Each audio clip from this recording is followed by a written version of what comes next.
Imagine this. The year is 1349. Winter is not just cold, it is brutal. The kind of cold that bites through wool, freezes water inside your home, and makes every breath feel like broken glass in your lungs. There is no central heating, no electricity, no stocked supermarkets. If you're a medieval peasant, survival tonight means life or death. So how do they do it? How did ordinary men and women endure the coldest nights in history without the comforts we take for granted today? Stay with me, because the story you're about to hear will pull you deep into the heart of a medieval winter, where hunger, fire, faith, and pure human grit kept peasants alive against impossible odds. But before we dive in, do me a favor. Hit that like button to warm this video up. Subscribe so you never miss another historical deep dive. And let me know in the comments, would you have survived a medieval winter night? Let's find out. And remember, the videos and pictures you're seeing here is for extra context and enjoyment, but they're not necessary to follow along. This will immerse viewers into a single medieval night, dramatized and richly detailed. I'll expand it into 5 main layers of survival: shelter, clothing, food, fire, and community. As the sun sets, darkness is not just darkness. It is a curtain that drops heavily on the village. The last rays of light fall across frozen fields where no crops will grow until spring. The earth is hard as stone, the rivers frozen thick. Tonight, the peasant family in our story, let's call them Thomas, his wife Agnes, and their 3 children, must find a way to keep alive. Shelter, a hut against the ice. Their home is not what we think of as a home. It is a single-room hut, its walls woven with wattle and daub, sticks packed with mud. The roof is thatched straw, patched over time. The wind whistles through cracks in the walls, and snow sometimes pushes under the door. But still, this hut is everything. Without it, there would be corpses under the stars. Inside, animals share the space. A cow in the corner, chickens roosting on beams above. Why? Because the heat from animals is precious. A cow's body warmth can mean the difference between frostbite and survival. It is cramped, smelly, and smoky, but the peasants never complain. This is strategy, clothing, layered rags of survival. Thomas and Agnes wear wool, spun from their own sheep. Wool is life-saving because even when damp, it traps heat.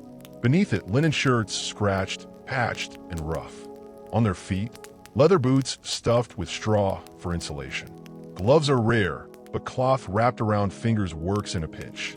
And yet, despite all these layers, their breath still clouds the air indoors. The children huddle together under blankets made of animal hides. The closer the bodies, the warmer the night. Food, the fuel of the body. Here's the brutal truth. Winter is the season of hunger. Tonight, their dinner is thin pottage, a stew of oats, cabbage, and maybe a bit of salted pork if fortune smiles. Food is fuel.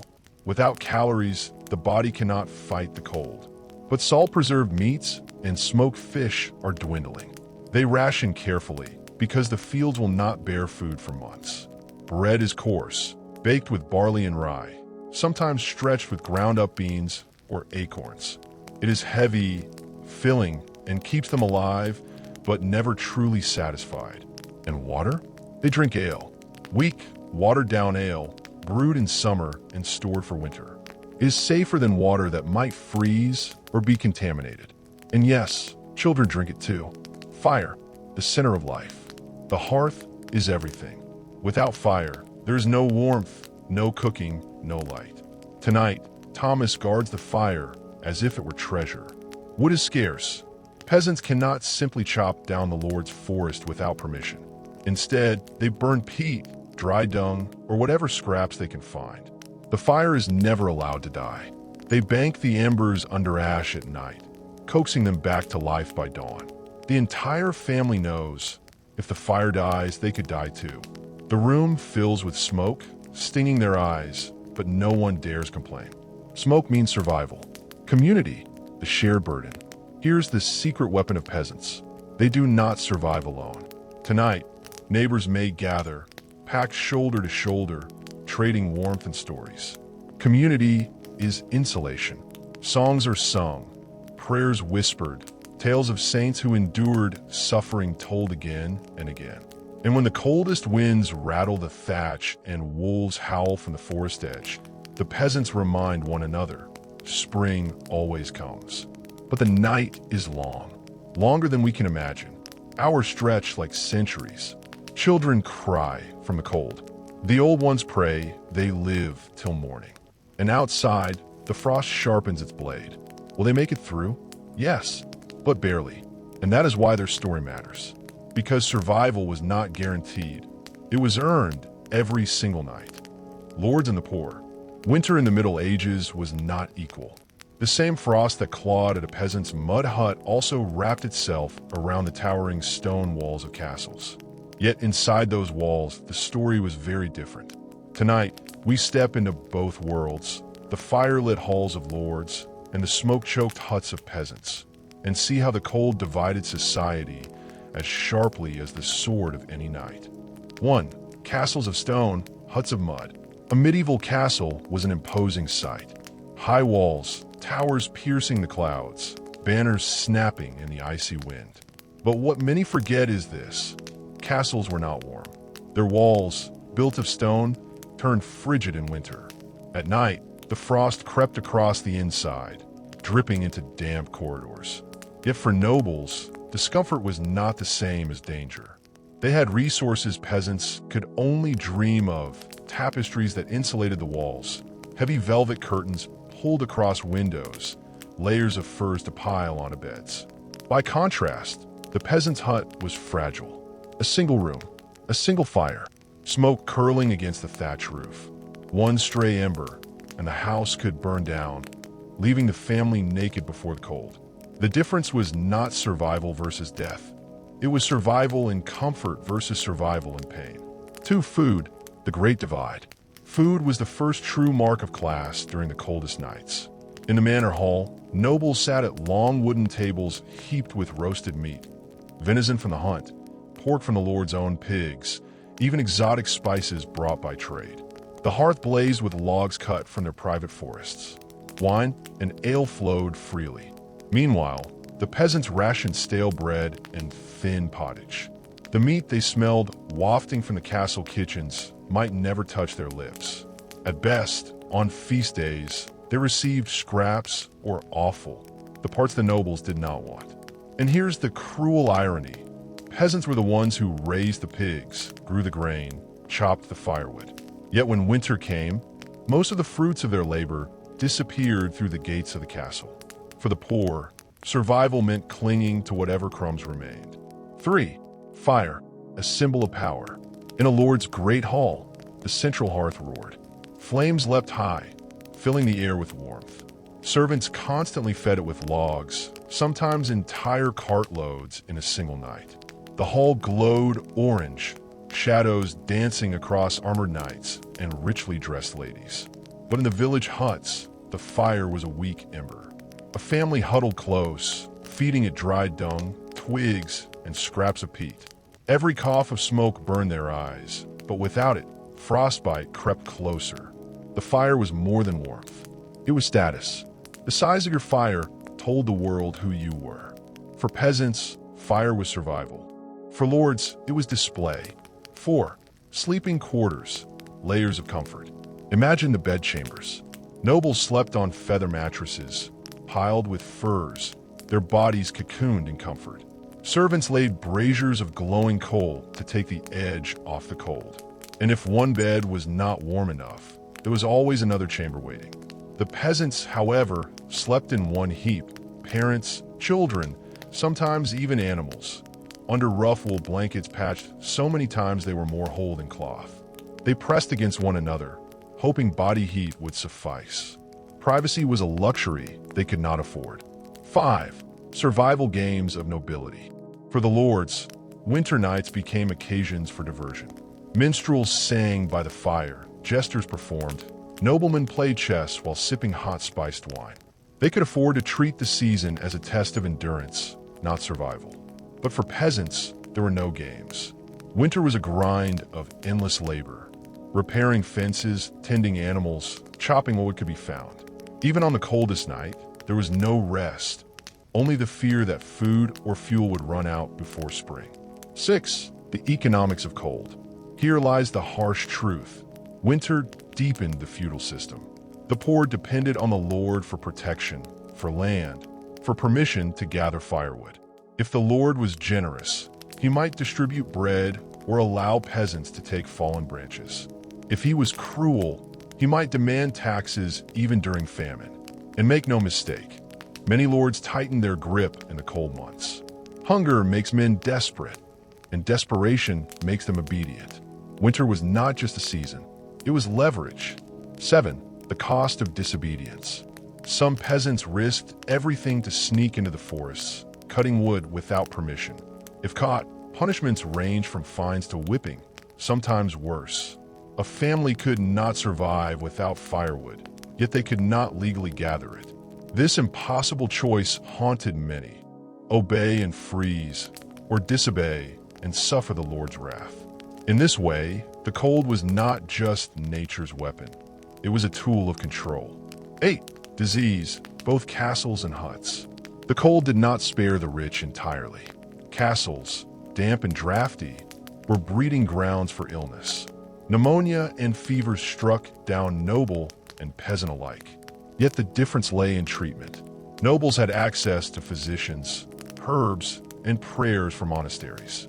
Peasants had little more than folk remedies, whispered charms, and hope. The plague years proved one truth clearly.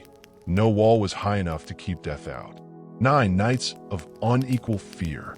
For the poor, fear was physical. Fear of freezing, starving, or losing children in the night. For the rich, fear was political. Fear of rebellion. Fear that starving peasants might turn desperate enough to rise against them. Thus, the coldest nights carried 2 different burdens. For peasants, survival. For nobles, control. And in the dark, both sides listened to the same wind, the same wolves, the same endless night, but from 2 utterly different worlds. 10. Suspenseful transition to next chapter. So when the bells rang for morning prayers, both lord and peasant rose alive, but not equally. One rose with a full stomach and warm hands. The other rose hungry, exhausted, and one step closer to collapse. Yet the cruelest part of winter was not its beginning, but its end. For when food stores dwindled and bellies groaned empty, the peasants faced the most dangerous time of year, the time they called the Hunger Gap. And that is where our story turns next. The Hunger Gap. Winter's cruelty did not end when the snow began to melt. For peasants, the deadliest time was not January or February. It was the slow, merciless march into spring. The time they dreaded most had a name, the Hunger Gap. It was the season between the last of the winter stores and the first shoots of the new harvest. A season when the earth offered nothing, when bellies growled louder than wolves, and when hunger could drive entire villages to desperation. The last loaves. By late February, the bins of stored grain grew light. Families who had rationed carefully saw their bread grow smaller, thinner, stretched with anything that could be ground: beans, peas, acorns, even sawdust in some desperate cases. Peasants baked loaves so coarse they cracked teeth. Yet no one dared complain. A broken tooth could be endured. An empty stomach could not. Meanwhile, noble halls still feasted. While peasants chewed bark-mixed bread, lords cut venison steaks by the fire. The gap between them widened into an abyss, felt most painfully in the growls of empty bellies. Pottage without end. For months, the diet of the peasant shrank to a single word: pottage. Pottage was a stew of whatever could be boiled: oats, cabbage leaves, onion skins, beans. It was thick, it was bland, and it was endless. Day after day, pot after pot, bubbling over smoky fires, filling the hut with the sour scent of cabbage. Narrator, pause, almost whisper. And yet, sometimes even pottage was gone. Then the peasants turned to what they called famine foods. Roots dug from frozen soil, nettles boiled into bitter soup, cats, dogs, even leather boiled from shoes. These were not meals. They were the thin line between life and death. The shrinking body. Hunger reshaped the body. Children grew thin, their ribs showing, their energy gone. Old men's hands trembled with weakness. Women miscarried more often, their bodies unable to sustain life. Survival meant growing smaller, thinner, slower. Peasants learned to live with the gnawing ache of an empty stomach as a constant companion. But hunger was not just physical, it was psychological. Nights were longer when sleep was broken by the sound of children crying for food. Mothers sang lullabies not to soothe, but to drown the sound of empty bellies. Theft and desperation. When hunger grew too sharp, some peasants risked everything. They stole grain from neighbors, hens from the Lord's coop, roots from forbidden fields. If caught, punishments were brutal. A man might lose a hand for theft. A woman might be whipped in the square. And yet, hunger drove them to it. For what is the cost of a hand compared to the lives of your children? Each theft was a gamble. Some won food, others paid with blood. The hunger gap was not just about surviving the cold. It was about surviving the choices hunger forced upon you. Communal aid.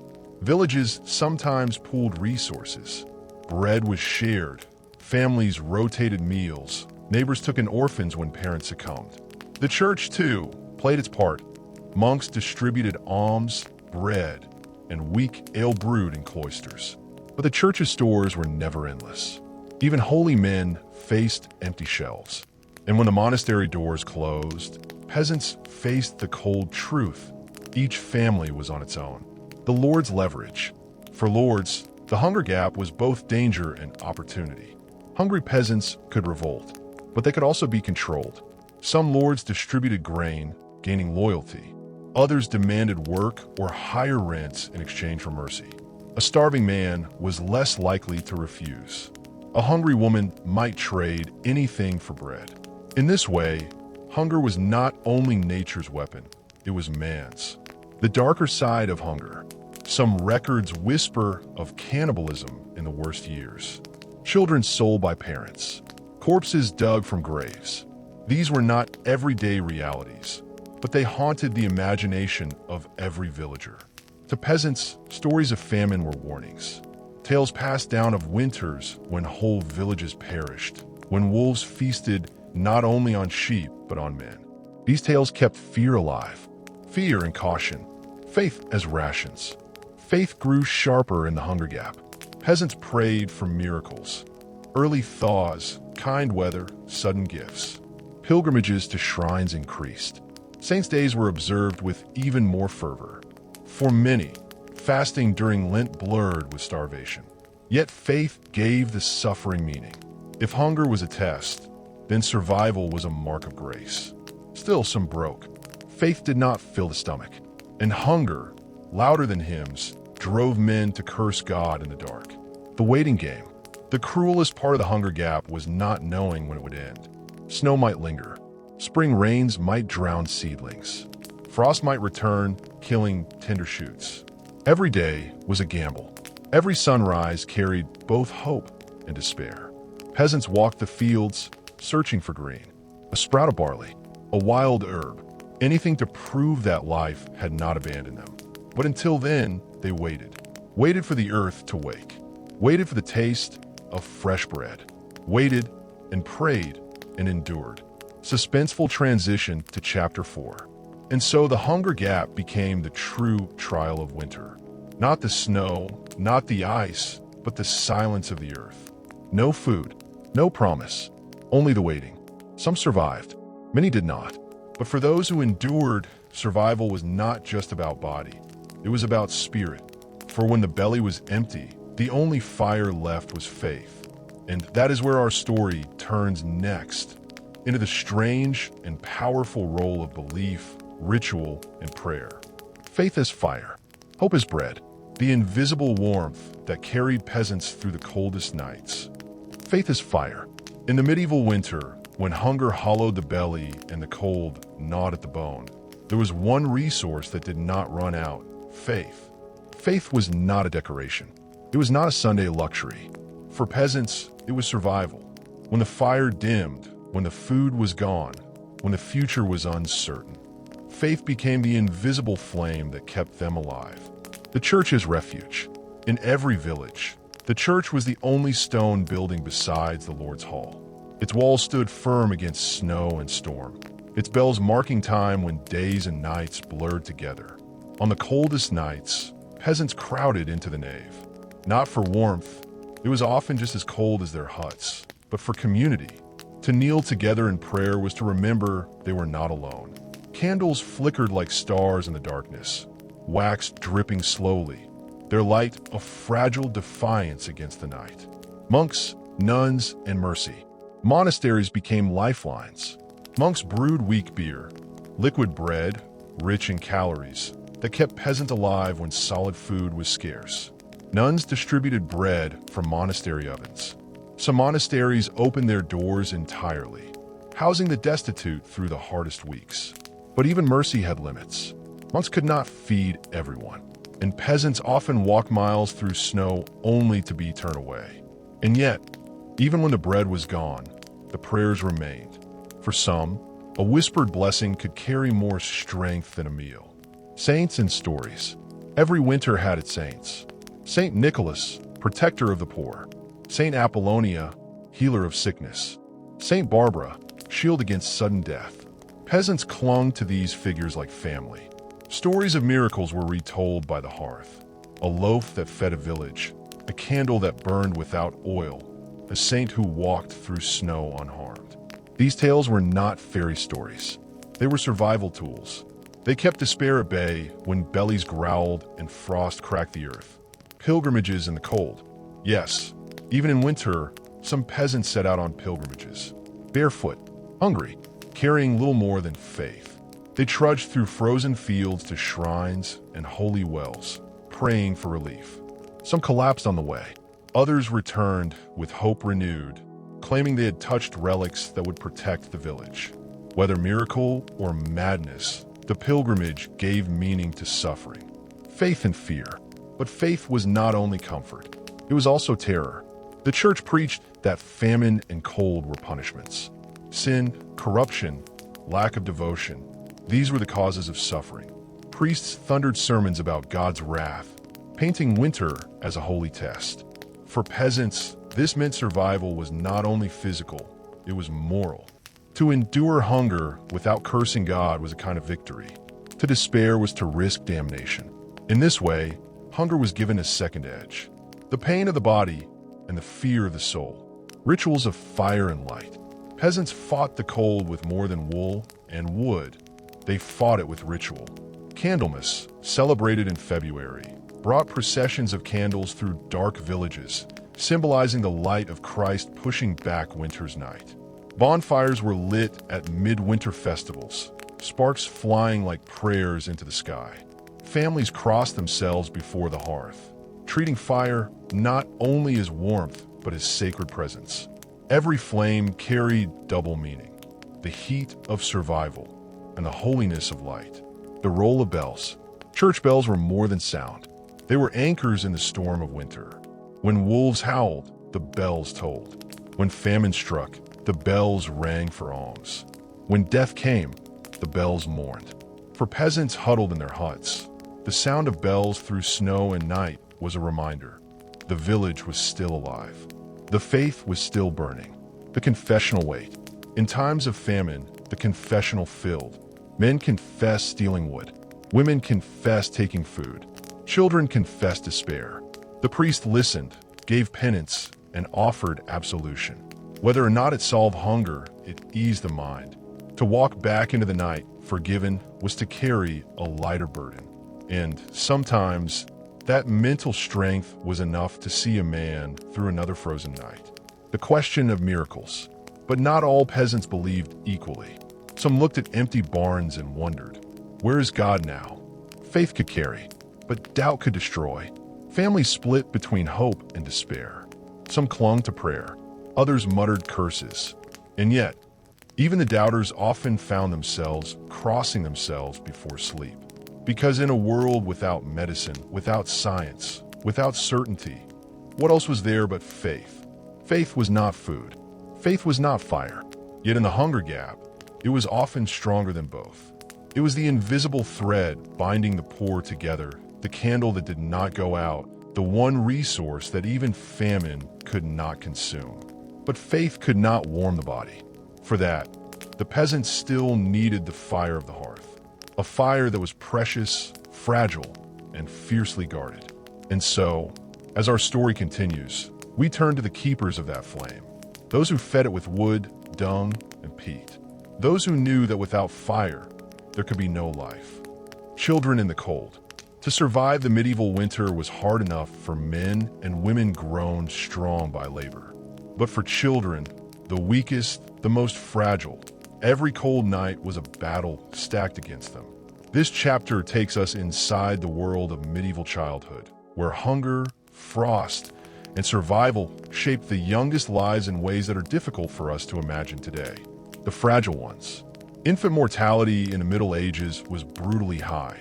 In some villages, 1 out of every 3 children never saw their 5th birthday. Winter sharpened those odds. The cold crept into cradles. Babies, swaddled in wool or linen, often froze in their sleep. Mothers woke to silence, their child stiff and pale. For families already starving, this was tragedy, but also grim relief. One less mouth to feed. Narrator, somber pause. In the peasant's hut, the line between life and death was thinner for children than for anyone else. A thin blanket could decide the fate of a generation. Sleeping in the heap. Children did not sleep alone. Privacy was unimaginable. Instead, they slept in a family heap, a pile of bodies pressed together beneath wool blankets, sheepskins, or even straw. The older children were taught early. Stay close, stay still, keep warm. If one child shifted too far, the others pulled them back. Body heat was their blanket. Sometimes, goats or dogs were added to the heap, their warmth as valuable as any siblings. Games against the cold. Children could not be idle. Idleness meant freezing. So they made games of survival. Running in circles, stomping in snow, chasing one another through smoke-filled huts. Anything to keep the blood moving. But these games were not just play. They were lessons. Every laugh, every shriek, every stomp was practice in how to endure. Chores before dawn. By the age of 6 or 7, children worked. Winter did not excuse them. They rose in the dark to fetch water, often breaking ice at the well with numb fingers. They carried firewood or dried dung for the hearth. They fed chickens, mucked out animal stalls, and hauled heavy buckets through frost. Little hands blistered, little feet froze. But survival was a family affair. To spare the children was to endanger the household. Narrator, firm. In the medieval village, childhood was not a shield against hardship. It was an apprenticeship in survival. The lessons of hunger. Children learned hunger as their first teacher. Parents did not hide the truth. When food was scarce, children were told directly, "Eat less so we may last longer." The youngest often cried. The older ones learned silence. Hunger trained them early in endurance, in patience, in discipline. And when scraps came, crusts of bread, thin broth, they were taught gratitude. To waste food was not misbehavior. It was sin. Winter sickness. Children were the first to fall to winter sickness. Colds turned to fevers. Frostbite blackened little fingers. Pneumonia stole breath in the night. Folk remedies were their only medicine. Mothers rubbed goose fat on chests. Fathers brewed bitter teas of herbs. Prayers were whispered over cradles. Some children recovered, their bodies hardened. Others wasted away, leaving only small graves in frozen churchyards. The harsh discipline, hunger and cold made temper short. Children who complained too much were scolded. A child who cried of hunger was told to be silent, because no parent could bear to hear what they could not fix. Discipline in winter was not cruelty. It was necessity. Parents feared that whining would spread panic. A household needed silence, order, endurance. Thus, children grew hard quickly. Tears dried fast. They learned to endure before they learned to dream. Learning by firelight. Despite the hardship, winter nights were also a school. Around the fire, children heard the old stories of saints, of heroes, of ancestors who endured harsher winters still. These stories were not entertainment. They were instructions. They taught that suffering had meaning, that survival was honorable, that every child bore the weight of their lineage. The youngest listened with wide eyes. The older ones remembered every word. In those tales, they found strength to endure hunger, cold, and fear. The role of mothers. For children, mothers were the true shield against the cold. They swaddled babies, rationed food, and sat awake through nights of fever.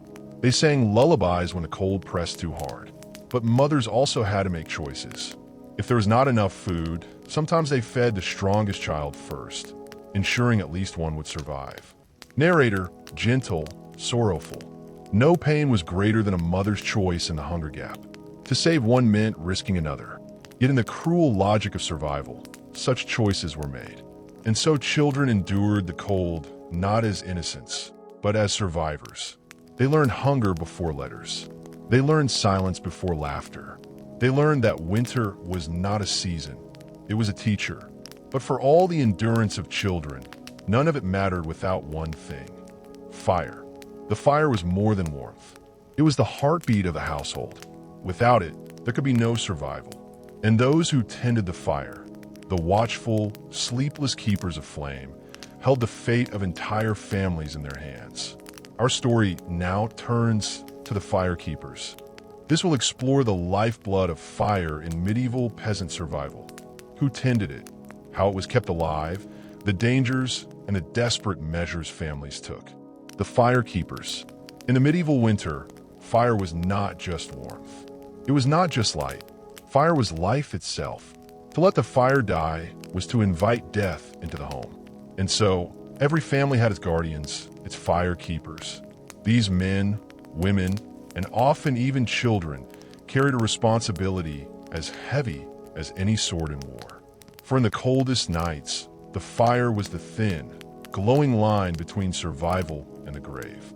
The fragile flame. In a peasant hut, the fire burned at the center of everything. The hearth was no luxury fireplace. It was a shallow pit, sometimes ringed with stones, sometimes just a circle of scorched earth. Above it, smoke curled upward, escaping through a hole in the roof. Often, it refused to escape at all, filling the hut with choking fumes. But nobody cared. Smoke meant life. At night, when families lay down in the heap, one member stayed awake. Their task was simple but terrifying. Do not let the fire die. The night watch. The fire keeper often took turns. The father one night, the mother the next, sometimes an older child. While the others slept, they sat close to the embers, pushing in peat, dung, twigs, anything that would catch. The fire whispered. It crackled. It demanded attention like a living creature. If the keeper drifted into sleep, if the embers dimmed too far, cold crept in swiftly. And once the fire went out, relighting it was not so easy. Flint and steel were unreliable. A spark was precious, and a night without flame could mean frostbite, sickness, or worse. The economics of fire. Firewood was not free. Lords owned the forests. To take wood without permission was theft. And so peasants learned to make do with what they had. Dried peat, cut from marshy ground. Bundles of straw twisted into fuel. Dung from cattle, dried until it burned slow and steady. Peasants smelled of smoke, not because they loved fire, but because they were soaked in it, their lives steeped in the bitter fumes of survival. Women as keepers of flame. Though men chopped wood, women often tended the hearth. It was their domain, the heart of their labor. They cooked, warmed, and kept the flame alive for children and husbands alike. A woman might spend hours crouched over smoke, eyes streaming, face red, hands blackened by soot. To outsiders, it looked like drudgery. But to her family, it was heroism. Without her, the night would swallow them. The theft of fire.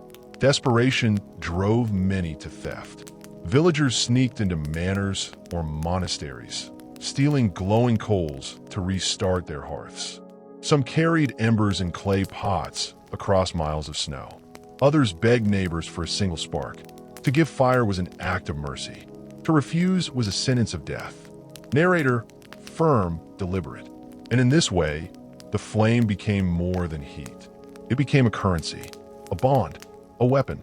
For the keeper of fire held the power to save or to condemn. Fire and folklore. Superstition clung to the hearth.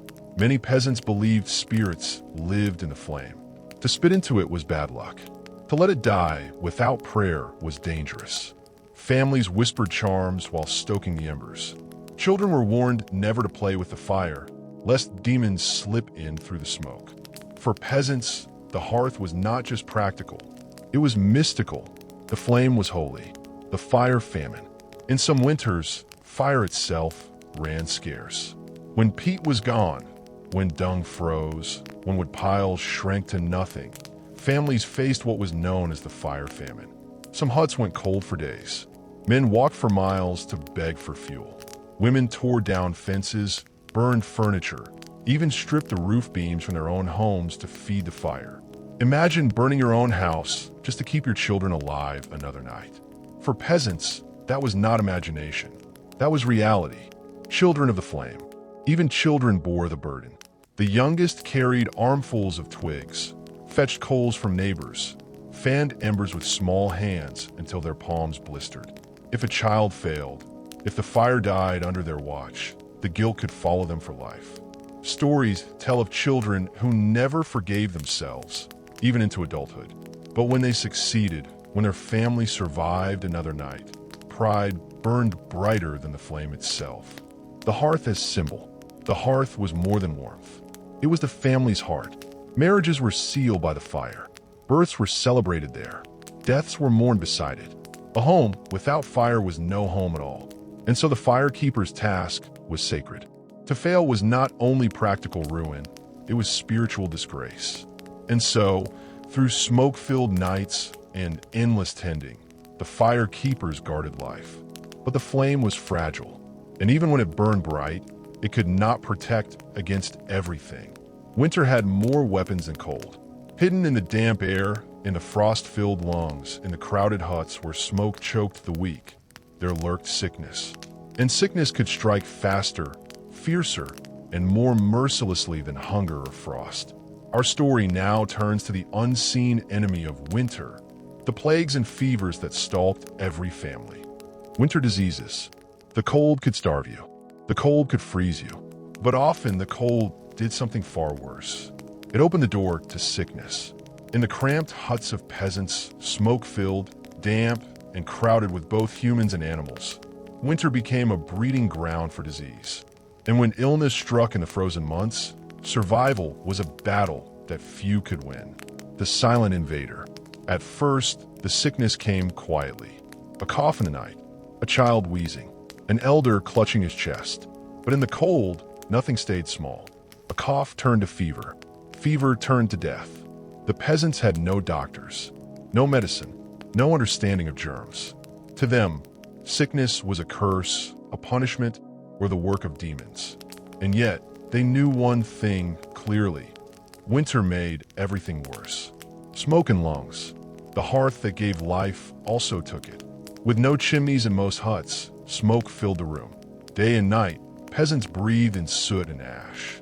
Eyes burned, throats ached, lungs weakened. Children, lying closest to the ground, inhaled the thickest smoke. Pneumonia claimed them often, swift, merciless, unstoppable. And yet, the fire could not be abandoned. Better to cough than to freeze. Better to risk sickness than to embrace certain death. Frostbite and rot. The cold bit my fingers and toes. Frostbite blackened skin, turned flesh brittle. Peasants rubbed limbs with snow, believing it would heal. Others wrapped hands in wool, hoping blood would return. But infection often sets in. Without medicine, rot spread quickly. A blackened toe could become a swollen leg, and then death. In these cases, families sometimes made brutal choices, amputating fingers with knives heated in the fire, hoping to save the life by sacrificing the limb. The plague shadow. The Black Death itself struck hardest in warmer months, but even in winter, its shadow lingered. Villages remembered. Families mourned. Fear of plague shaped every cough, every fever. And though plague was rare in the depths of snow, other illnesses filled the gap. Measles, smallpox, influenza. In crowded huts, one child sickened, then another, then the whole family. Remedies of desperation. Without doctors, peasants turned to folk medicine. Herbs gathered in summer hung in rafters. Sage tea for coughs, garlic for infection, honey on wounds. Some prayed over charms, pressed amulets against sick children, whispered spells in a smoky air. The church offered holy water, blessings, and relics said to cure. Some peasants swore at them. Others muttered that no saint could keep out the frost. Hunger as disease. But perhaps the deadliest sickness was not an infection at all. It was hunger. Malnutrition weakened bodies. Thin children could not fight fevers. Women miscarried. The old was wasted away. Bones grew brittle. Skin sagged. Minds dulled. Starvation was not just empty bellies. It was a disease that hollowed the body slowly, silently. Narrator, low, deliberate. In the hunger gap, famine and illness became partners. Hunger opened the door. Sickness walked in. The fear of deathbeds. Every family feared the deathbed. In huts with no space, the dying lay beside the living. A feverish child whimpered inches from a sleeping sibling. An elder coughed blood onto the same straw mattress where the family ate.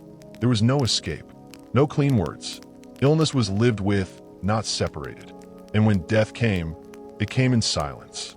Sometimes, a mother woke to find her baby cold beside her. Sometimes, a father's labored breath simply stopped. The grave in the frozen earth. The ground in winter was iron. To bury the dead, peasants hacked at frozen soil with picks, sometimes for hours. If the frost was too deep, bodies were left in barns, cellars, or wrapped in cloth until thaw. Funerals were short. A priest murmured prayers, frost clinging to his beard. The village watched with hollow eyes, knowing more graves would be needed before spring. Death was not just sorrow, it was routine, disease and castles. The nobility did not escape sickness. Their stone castles were cold, damp, and drafty. Servants huddled together in corners, coughing, sneezing, spreading fevers. Yet nobles had physicians, educated men with herbs, potions, and bleeding knives. Sometimes they helped. Sometimes they were harmed, but at least they tried. Peasants had no such luxury. For them, hope was prayer. So the coldest nights were not only a battle with frost and hunger. They were a battle with invisible enemies. Illnesses that crept through smoke, fevers that burned hotter than any fire, plagues that spread faster than wolves. And yet, even in sickness, peasants fought to live. They turned to remedies, to faith, to sheer endurance. But sometimes survival demanded stranger methods still. From smearing bodies with fat, to sleeping in haystacks, to drinking ale as medicine, peasants used tactics that might seem bizarre to us today. Our story now turns to those desperate, strange, and sometimes ingenious survival methods. The hidden tricks that kept life alive in the bitter cold. This will explore the desperate, resourceful, and sometimes bizarre methods peasants used to survive the harshest nights. Strange survival tactics. Desperation breeds invention. And in the frozen winters of the Middle Ages, peasants turned to methods of survival that to us may seem strange, even shocking. But when frost clawed at the door and hunger gnawed at the gut, the only rule was simple. Do whatever it takes to live another night. Sleeping in haystacks. When huts grew too cold, some peasants abandoned them altogether and burrowed into haystacks. The thick layers of straw acted as natural insulation, trapping body heat like a blanket. Families carved tunnels into the hay, crawling inside like animals, their breath steaming in the dark. It was cramped, it was itchy, but it was warmer than the hut. To passers-by, the fields looked abandoned. But within the hay, life clung to life, hidden, desperate, alive. Wearing grease and fat. Some peasants smeared animal fat on their skin to keep out the cold. Sheep tallow, goose grease, even pig lard became crude armor against the frost. It stank. It stained clothing. But it worked, sealing warmth into the body. In villages, the greasy sheen of skin was not shameful. It was survival. Ale, as medicine. Weak ale was not just a drink, it was medicine. Doctors prescribed it for fevers. Mothers gave it to children for strength, and peasants drank it hot to chase out chills. Since water often froze or carried disease, ale was safer. The alcohol was mild, but in winter, it warmed the chest like fire. Even children sipped ale on the coldest nights. Not for pleasure, for survival. Sleeping with animals. Cows, goats, pigs, dogs, all shared space with humans. But peasants took it further. On the coldest nights, children were put to bed against the flanks of animals, stealing their warmth. The hut became a barn. The barn became a hut. The line between man and beast blurred, not out of choice, but necessity. The onion cure. For sickness, peasants used onions in peculiar ways. They hung them in corners to absorb bad air. They rubbed them on frostbitten skin. Some even placed cut onions under pillows to drive out fevers. Science? No, but faith in the cure gave strength. And sometimes that was enough. Burning bones and leather. When wood ran out, peasants burned anything that would catch fire. Bones of animals dug from graves. Old leather shoes, boiled first to soften, then tossed into the hearth. The smell was foul, but flames, even foul ones, meant warmth. A fire of bones was still a fire. And in the Middle Ages, no one could afford to be proud about what burned. Charms and witchcraft. When survival teetered on the edge, peasants reached for charms. Herbs tied in bundles. Words whispered at midnight. Symbols scratched into doors to keep out demons of frost. Some mothers tied threads around children's wrists, believing it would keep fever away. Others drew crosses in ash on the hearth, declaring the fire sacred. Faith, superstition, magic, it did not matter what it was called. It mattered only that it gave hope. Eating unthinkable things. Desperation turned food into anything. Bark peeled from trees, ground into flour. Roots so bitter they made the mouth numb. Dogs, cats, rats, roasted, boiled, eaten. In famine years, tales whispered of cannibalism. Some dismissed them as rumors. Others swore they were true. Winter stripped away the luxury of disgust. Hunger makes all things edible. The power of song, strange too, was the weapon of music. In huts filled with cold, peasants sang. Lullabies for children, hymns for the dying, drinking songs for courage. The song was a warmth of the spirit. It pushed back the silence. It made the hours shorter.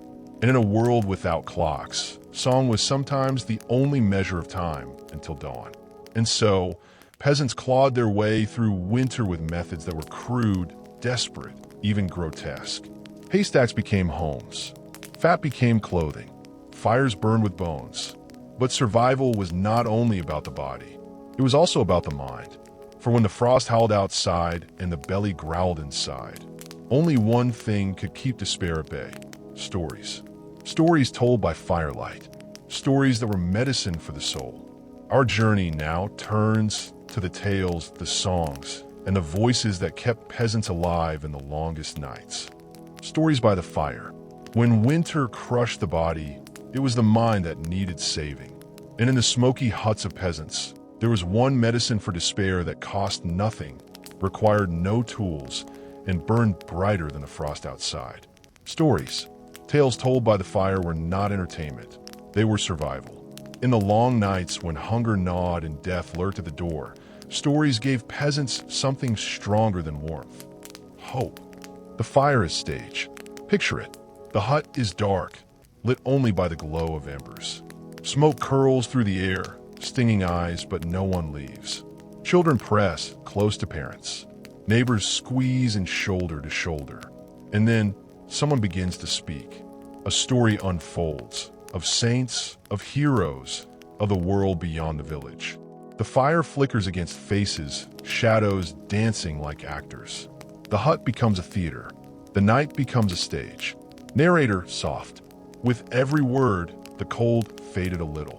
With every tale, the darkness outside seemed smaller. Saints and miracles. Many stories were of saints. Saint Nicholas feeding the hungry. Saint Martin giving his cloak to a beggar in the snow. Saint Bridget turned water into beer for the poor. These stories were not myths. They were survival guides. They told peasants that suffering was holy, that endurance was sacred, that even the poorest could find favor in the eyes of God. Children listened wide-eyed. learning not only faith, but the art of finding meaning in hunger. Tales of ancestors. Villages also kept their own stories, legends of ancestors who had endured even harsher winters. Grandfathers told of years when wolves prowled the streets. Grandmothers spoke of winters so cold rivers froze solid and carts crossed over them. These were not exaggerations. They were reminders. We have survived before. We will survive again. Folktales and warnings. Not all stories were comforting. Some were warnings. Tales of spirits that snatched children who wandered outside. Stories of witches who fed on hunger. Legends of demons waiting in the snow for anyone foolish enough to leave the hearth. Fear, too, was a tool of survival. These tales kept children still, kept them close, kept them alive. The stories that frightened were as important as those that comforted, for both served the same master, survival, the healers of memory. Storytellers were not always priests or elders. Sometimes they were widows, sometimes wandering beggars, sometimes children with quick tongues. Whoever could speak what was precious. Their words were medicine for the mind. They kept my memory alive. They carried culture across generations. Without them, winter would have been silent. Songs of endurance. Where words failed, songs carried the weight. Peasants sang hymns to saints, lullabies to children, chants to keep rhythm while working in the frost. Music warmed the soul. It gave a breath pattern. It turned suffering into something shared. Even weak voices joined together sounded like defiance against the night. Narrator, soft, almost tender. A song was not just music. It was a rope thrown across the abyss of despair. The children's role.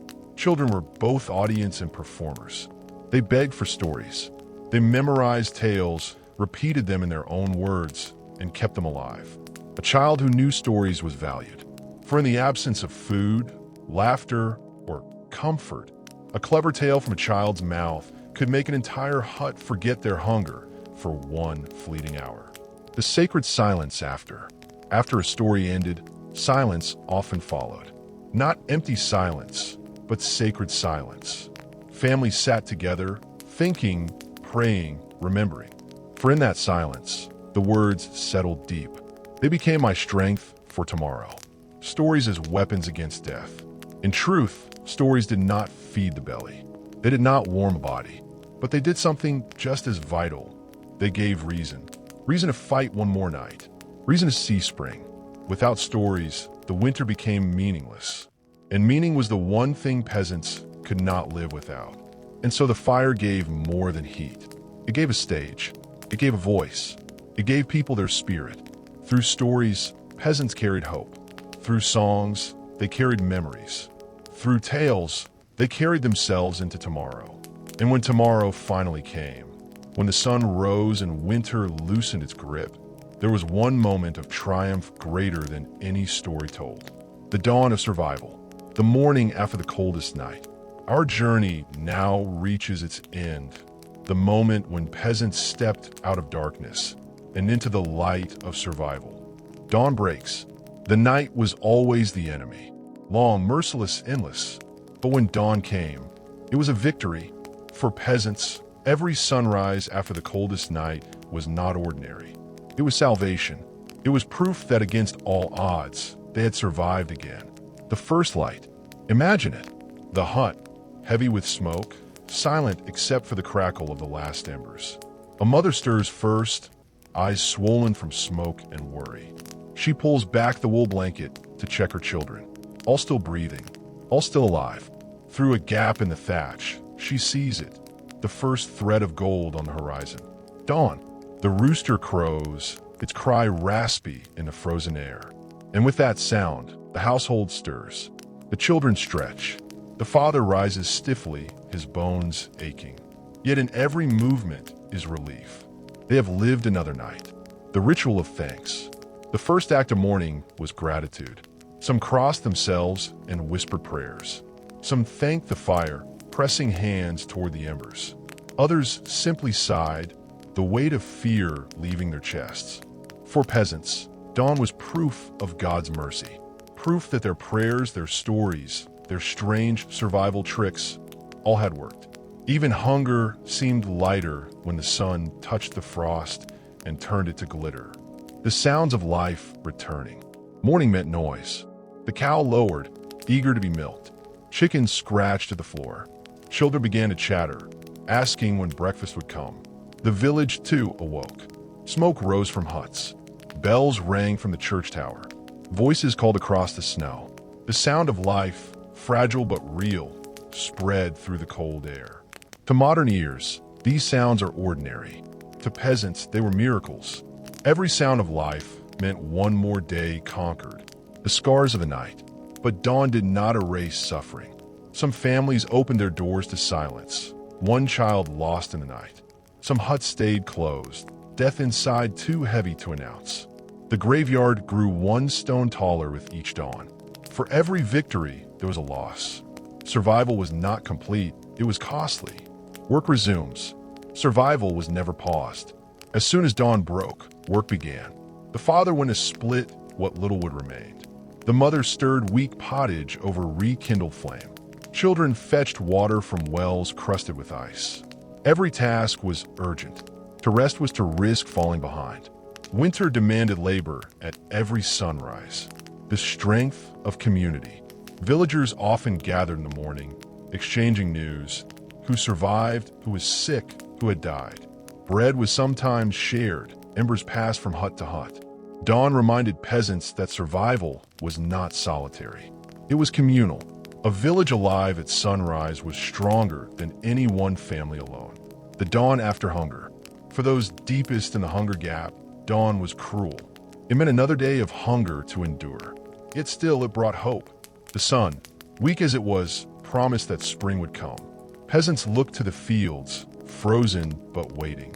They spoke of planting. They dreamed of bread. Even in hunger, dawn carried a whisper. This will not last forever. Children's laughter. The laughter of children was the truest mark of survival.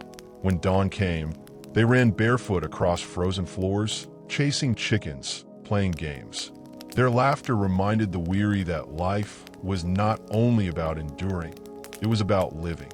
To hear a child laugh after the coldest night was the greatest triumph a parent could know. The symbol of dawn. For peasants, dawn became a symbol, a shield against despair. No matter how long the night, no matter how fierce the cold, dawn always came. It taught them patience. It taught them hope. And it taught them to believe in survival, even when survival seemed impossible. Dawn was not just light in the sky. It was a promise, a covenant, that if you endure the night, you will see life again. Final reflection. The story of peasants surviving the coldest night is not a tale of comfort. It is not a tale of luxury.